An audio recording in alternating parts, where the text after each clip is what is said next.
President Bola Tinubu on a state visit to the United Kingdom orders service chiefs to relocate to Maiduguri. Iran security chief Ali Larijani killed in Israeli airstrikes.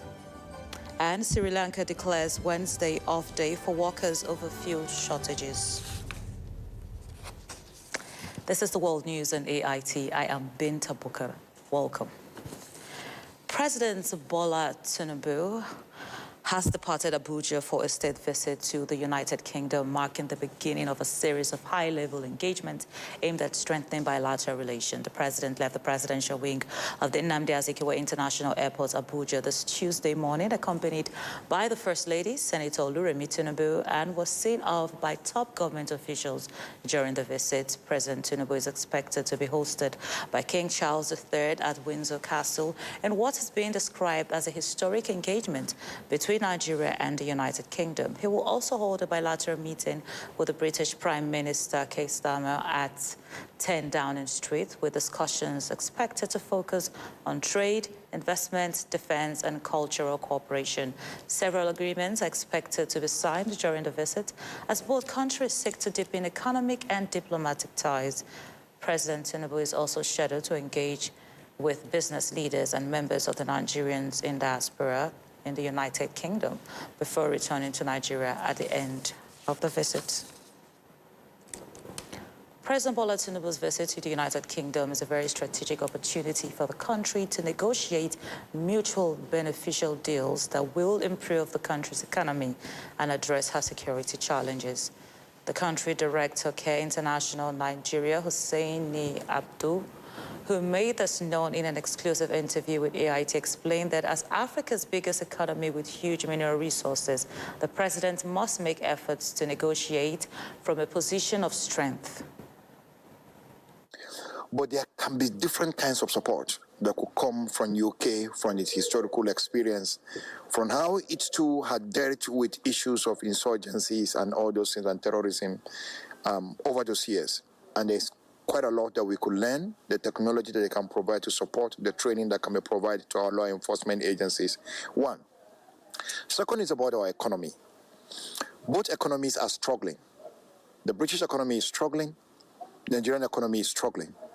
The British economy is struggling largely also because of the Brexit, and that the benefit that accrues to the United Kingdom as a result of its membership of a larger continental economic community is being significantly lost. And therefore, it needs Nigeria. Nigeria is, apart from India, it is the second, is the largest former British colony. In Africa, it's still the biggest, and it still has the biggest economy. So there's a lot in terms of economic relationship that can be strengthened, that will be mutually beneficial, that Nigerians can benefit and the UK can also benefit from such relationship. Politically, Guards, Basij militia were both killed in overnight strikes in a blow to the country's leadership. In Iraq's capital, Baghdad, which is the second of such attack of the war. The announcement came after the Israeli military had earlier said it had carried out a wide-scale wave of strikes across Iran's capital and stepped up strikes on Iran-backed Hezbollah militants in Lebanon. Israel also reported 2 incoming salvos before dawn from Iran at Tel Aviv and elsewhere, and said Hezbollah targeted Israel's north. Iran's 86-year-old supreme leader, Ayatollah Ali, died in an airstrike February 28th, the first day of the war launched by the United States and Israel, and other top leaders from the Iranian theocracy have been killed since then. Iranian state media did not immediately confirm their death. However, it said a message from Larijani's office would be published shortly. Larijani hails from one of Iran's most famous political families A former parliamentary speaker and second policy advisor, he was appointed to advise Khamenei on strategy in nuclear talks with the Trump administration. He also served as the secretary of Iran's Supreme National Security Council, its top security body. Soleimani, meantime, was the head of the Basij militia forces, which Israel's military called an armed apparatus for the Iranian terror regime. During internal protests in Iran, particularly in recent periods, as demonstrations intensified, Basij forces under Soleimani's command led the main repression operations, employing severe violence, widespread arrest, and the use of force against civilian demonstrators. Meanwhile, Donald Trump continued to call on other nations, particularly NATO allies, to help secure the Strait of Hormuz, a key oil shipping route. In the third week of the joint U.S.-Israeli war against Iran, Donald Trump faces decisions that could define the rest of his presidency. But if America's commander-in-chief is grappling with a war of choice that seems in danger of spiraling in ways he can't control, those concerns are not playing out in public. In more than an hour of public remarks at the White House on Monday, he discussed his thinking on the state of the war efforts and also on Kennedy Center innovations, White House ballroom construction plans, this year's World Cup tournament, the health of a Republican congressman, and a host of other unrelated topics. While Trump may be interested in other topics, he is confronting a lesson previous American presidents have learned the hard way, that war can consume a presidency whether they wanted to or not. And evidence continues to mount that a war that Trump had previously said was already won and very complete now has a timeline that could stretch for weeks or even longer. On Monday afternoon, Trump announced that the U.S. had requested that a planned presidential trip to China in early April be delayed for a month because of the war. Over the weekend, the president posted on social media that he was forming a coalition of forces to help protect shipping through the Strait of Hormuz, which has been threatened by Iranian attacks. Since his call, however, a growing list of nations, including Japan, Australia, and many European powers, have indicated that they are not interested in joining the efforts.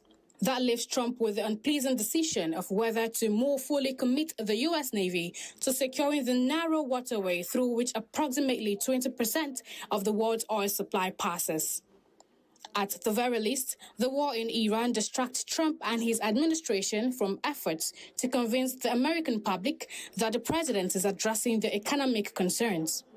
And if the cost of gas at the pump, until recently a source of pride for Trump, stays high, it could have dire consequences for his political standing. On the other end of the risk equation for the president is the very real danger that comes with choosing to expand U.S. operations in the Middle East. Sri Lanka has declared every Wednesday holiday for public institutions to conserve fuel as the island nation grapples with possible shortage in the wake of the U.S. and Israeli war with Iran. This is the latest in a series of belt-tightening measures undertaken by Asian countries since the war choked off the Strait of Hormuz, which used to carry millions of barrels of oil from the Gulf into the region. Nearly 90% of all the oil and gas flowing through the strait last year was bound for Asia, which is the world's largest oil importing region. Elsewhere in Asia, authorities have resorted to a variety of austerity measures. Sri Lanka's new 4-day week will also apply to schools and universities, but it will not affect state institutions providing essential services such as health and immigration. Authorities officials say authorities picked Wednesday instead of Friday as the additional off day so that government offices would not be closed for 3 days in a row. And dozens of people have been killed in an airstrike on a drug treatment center in Afghanistan capital that the Taliban government blamed on Pakistan. Many more were injured when the Kabul facility was reduced to a blazing ruin on Monday evening. Officials put casualties in the hundreds, but this has not been confirmed. Pakistan denied striking any health facility, saying it precisely targeted military installations and terrorist support infrastructure. The conflict between the neighbors re-erupted last month, with Pakistan accusing Afghanistan of harboring militants who attack its territory, something Kabul denies. Some 2,000 people were being treated at the rehab center, according to officials at the facility, who believe there could be hundreds of casualties. The Afghan Health Ministry spokesman, Sharafat Zaman Amhil, told the media there were no military facilities near the rehabilitation center. Residents reported hearing loud explosions across Kabul at around 8:50 local time, followed by the sound of aircraft and air defense systems.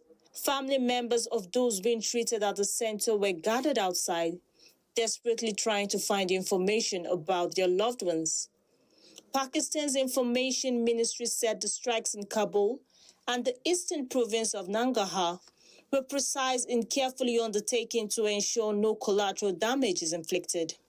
Formerly a U.S. military base, the area where the strike occurred was a notorious hangout for drug users. When the Taliban returned to power in August 2021, they turned the space into a drug rehabilitation center, housing users rounded up from across the capital. Rescuers continued to search for survivors into Tuesday. In the morning, the extent of the damage flattened debris littered with blankets and shoes beside charred, blown-out windows was visible.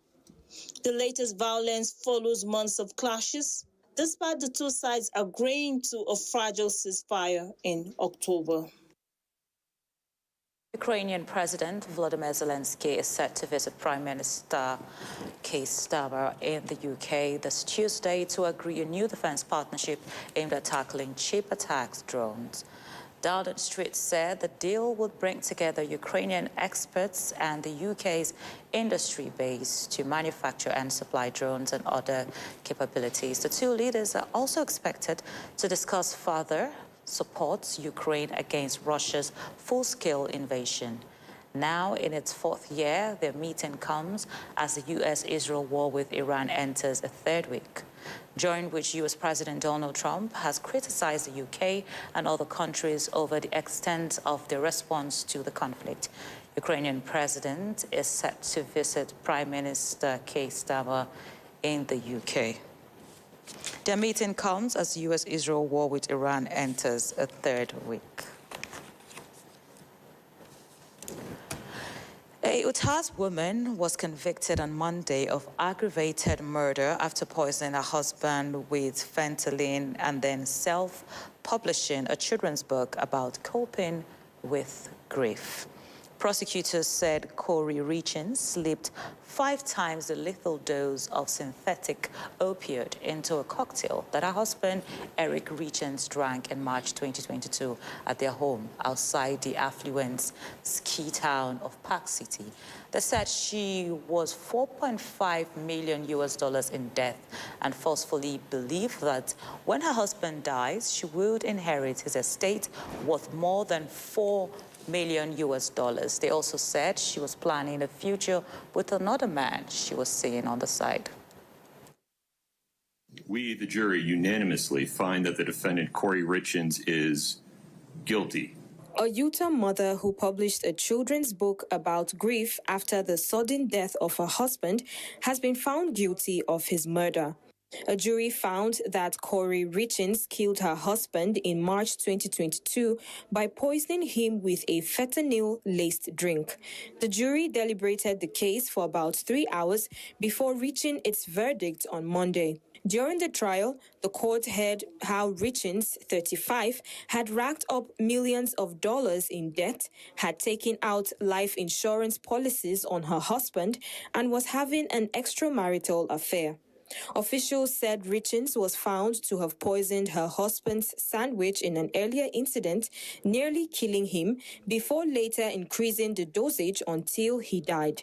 She was also found guilty of attempted murder over this incident. Richins was arrested in March 2023, 2 months after she published the picture book Are You With Me, which she said was designed to help people, including her 3 children, cope with the death of a loved one. According to the court documents, she received hydrocodone pills before she requested something stronger, asking specifically for fentanyl. 3 days after she allegedly obtained the drugs, she and her husband had a Valentine's Day dinner, after which he fell ill. Prosecutors said that on 4th March 2022, Richins called the police in the middle of the night to say she had found her husband unresponsive. She told authorities she had served her husband a mixed vodka drink in bed and then went to sleep with one of her young children who was having a night terror. She later returned to her husband in their room, where she said she found him cold to the touch. A medical examiner later found Mr. Richins died from a fentanyl overdose. He had 5 times the lethal dosage of the drug in his system.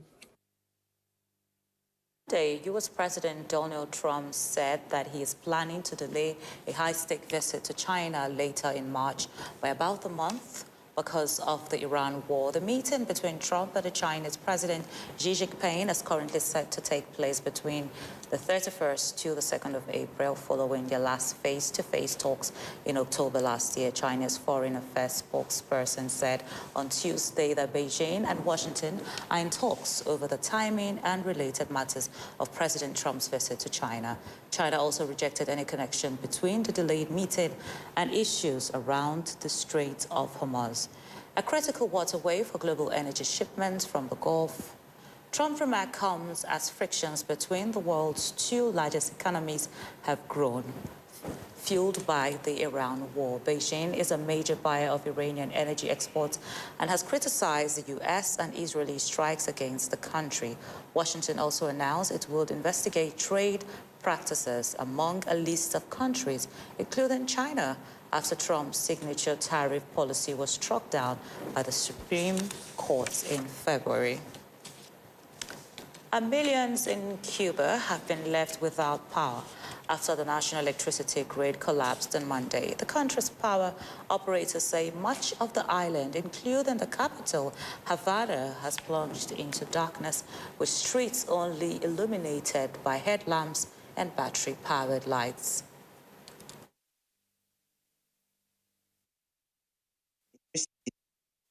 And cities around the country.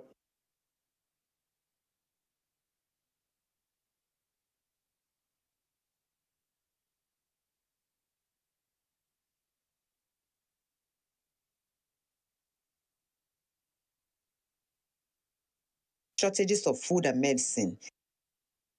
That public dissent in form of with people banging pots and pans in central Havana on Monday. Unauthorized demonstrations are illegal in Cuba, and those who defy the ban risk being jailed. Cuba, an island of around 10 million people, relies heavily on fuel imports. Its regional ally, Venezuela, was believed to have sent around 35,000 barrels of oil a day, about half Cuba's oil needs, until its supplies were cut off. Following the seizure of Venezuela's President Nicolas Maduro by the U.S. in early January.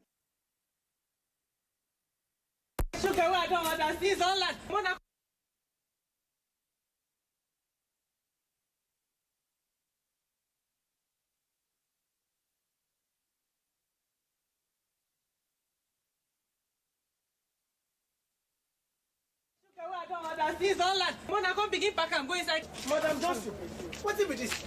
Sugar where order from Oyibo don't land so. You never hear? Here waiting now, busybody. Government don't ban the importation of sugar from outside this country because of our own national sugar master plan. They say make nobody they import package sugar from Obodo enter Nigeria again. To make this thing work, government don't open sugar factory for Zaria for Kaduna State and a lorry for Kwara State so that the production of sugar go increase and it go improve. Sugar cane farmers, they go steal money, take send their children, go better school. Country people, make we support government on top of this national sugar master plan because this thing go increase our foreign exchange money, it go improve our GDP, and it go ensure even the youth will go work, they go see employment thing. This thing, now better thing will go profit you, it go profit me, because now me and you, now it be Nigeria. Make we stop to the chop, buy or sell sugar where come from Obodo Ibo enter Nigeria. So make we support the government to ensure say this thing go work. Now the National Sugar Development Council carry this better message come. Many thanks for still being there with us. Following the multiple bomb blasts that erupted in Borno State late Monday, President Bola Tinubu has directed service chiefs to move to Maiduguri and take charge of the security situation. In a State House statement issued on Tuesday, the president commiserated with the people of Borno State, mourning those who lost their lives and sympathizing with the injured. He described the Monday's attack as desperate acts of evil-minded terrorist groups attempting to spread fear, noting that they remain under pressure from the nation's armed forces and security agencies. President Tinubu praised the courage and fighting spirit of Nigerian troops and civilian task forces for successfully repelling coordinating attacks on military positions, calling their actions patriotic and commendable. He also highlighted that following a recent security meeting with leaders of the Security and Intelligence Agency, he approved additional equipment and operational support to enhance their capabilities and that are already underway. The president directed emergency response agencies to provide proper care for those injured, reaffirming that Nigeria would not tolerate terrorist activities anywhere in the country. He concluded that security forces will locate, confront, and defeat these criminal elements, that the nation would not succumb to fear. Up next is sports.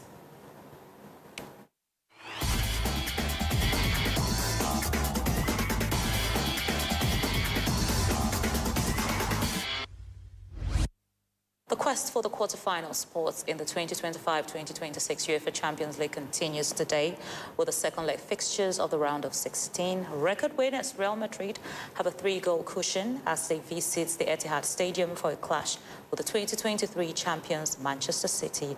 Los Blancos defeated Pep Guardiola's side 3-0 in the first leg, with captain Federico Valverde scoring a hat-trick. City manager Pep Guardiola admits that the task ahead is huge when asked if his team can replicate their 4-0 win over Real Madrid in 2023 competition, which they went on to win. The way you play, as much you play good, your mental will be strong, and you are not good, will be weaker. So it's more than 90 minutes. We are able. I'm not much concerned about the chances that we're going to create. I'm pretty sure we are able to do it at home. Always we are able to do it. It's more how well we are going to defend. Now I have to admit the task is massive. So score more than 3 goals against Madrid is not easy. The result in the first leg is not the perfect one. But at the same time, we are here. It's a football game. Everything can happen, and our momentum is always in Etihad Stadium are there. We have to create as much momentum as possible with our people, and do a good game for the talent players that we have, and defend well. Reigning champion Paris Saint-Germain take a 3-goal lead to Stamford Bridge against Chelsea. The Parisians beat Chelsea 5-2 in the first leg, avenging their 3-0 loss in the 2026 Club Cup final. If you look at the game in isolation, you look at the scoreline, we were punished by some very good players by our mistakes. And for us, I think it's been a theme. I think we performed consistently very well, but we've been undone in games by moments of focus or concentration. For us to go through the tie, we need to be perfect in terms of not making mistakes, in terms of our performance in possession, our possession. We have to remember that PSG are the European champions for a reason, but we've also shown in times that we can definitely compete and beat them in games, in isolated games. To stay in contention for all available trophies tonight as they welcome Bayern Leverkusen to the Emirates Stadium. And that is on AIT. I am Binta Booker. Many thanks for staying with us.